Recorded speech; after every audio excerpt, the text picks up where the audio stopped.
Hey, my name is Sid, and I've been to a total of 7 countries, but I'm gonna tell you about the time when I went to Guatemala.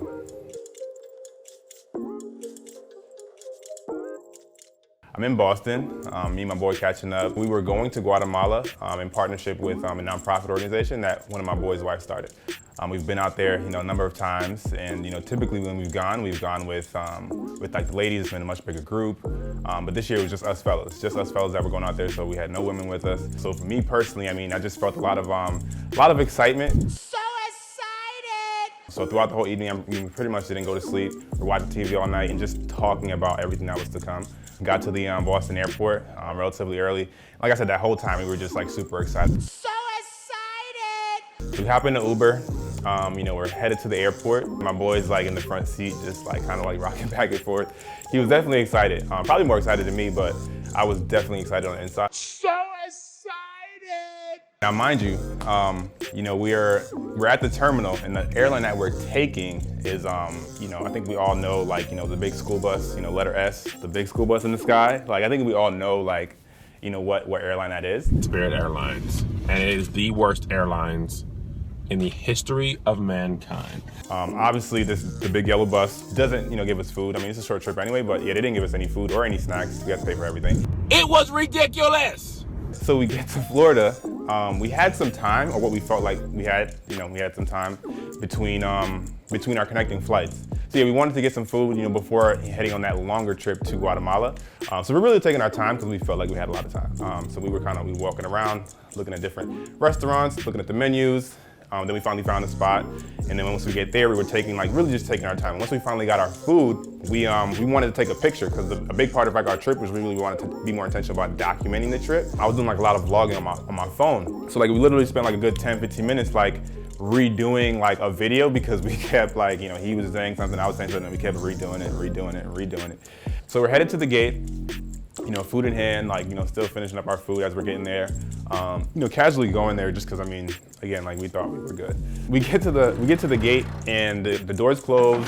There doesn't seem to be anybody, anyone there, but we weren't alarmed because, again, to us, we were on time.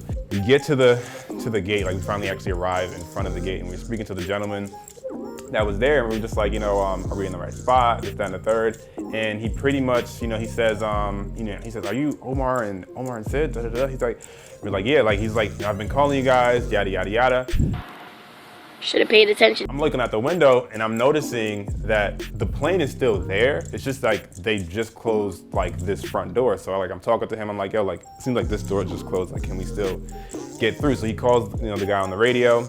And yeah, supposedly they just didn't want to let us through, for whatever reason. Let me in! Let me in! Next thing I know, I look, my boy's no longer talking to the guy. My boy's he's out, and he has all his bag in hand, and he's rushing to, I guess, go to the service desk, whatever the case is, to figure out if someone can get them to open this door. Open this door! I ain't gonna do it. Open this door! I ain't gonna do it! We also have, like I said, a village in Guatemala that we've adopted, that we've been going to. This is our 3rd year going. We've already sent a whole bunch of stuff over there, and we had a lot of people counting on us. I was rooting for you! We were all rooting for you! How dare you! And on top of that, in Guatemala, we had people waiting for us to get there at a very specific time to drive us to this village, which is several hours away. And then I'm just kind of sitting there just trying to figure out what we could possibly do. So I'm trying to get in touch with the people over there just to let them know okay, is there anything we could do? Then my boy had to make the phone call to his wife, which she wasn't too happy about. And then we had to finesse the story a little bit.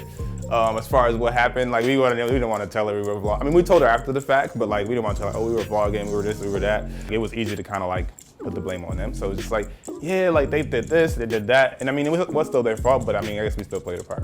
Oh, okay, Mr. Responsibility. Thankfully, after an hour and a half, we were able to get in touch with folks. We then ended up, paying that money for another ticket, unfortunately. Pretty much we're in the airport for a good day and a half. Because this was early in the morning.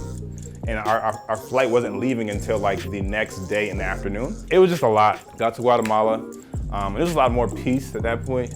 Just had an amazing trip. Had a lot of great moments with the families. It was just really dope to spend that time. But overall, it was a blessed trip. It was dope. We got a lot done, but it was it was a little stressful. In our minds, we're just yo, this is literally our last time taking this airline, no matter what. I'm just done. It's too much. I'm through. And that just, I mean, there's been situations like in previous years, but like never when we had our women with us, like, and we had like, you know, the ladies with us, a bigger group. It was Gucci. Would you fly with that airline again?